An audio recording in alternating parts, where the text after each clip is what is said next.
Habari yako Sandy? Salama. Unaendeleaje? Nzuri za wewe? Poa. Najua you are so beautiful. Unakaa vizuri. Mwanamke wa methali. Tumeshadi wewe. Kwa nini? Wewe. Nilikuamini kabisa, yani wewe ni dhabihu uliojiteketeza mbele ya Bwana ndio unafikia maneno. Sasa nimetuma maneno gani?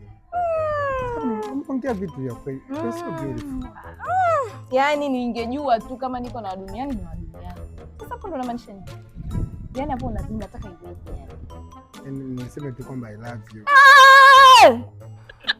Kama unavyofahamu mchakato wa kanisani kwetu unajulikana. Unaenda kwa mchungaji, anatukutanisha tukiwa na yeye, tunaongea, uongee wazi kwake, asikie, ndio vieleweke. Lakini hapo ni ya duniani. I was trying kwanza kukwambia kwamba nini ambacho kimenivutia sana kwako.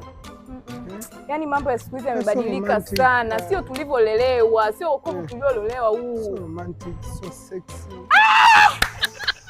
Damu ya Yesu, damu ya Yesu, damu ya Yesu. Hapana.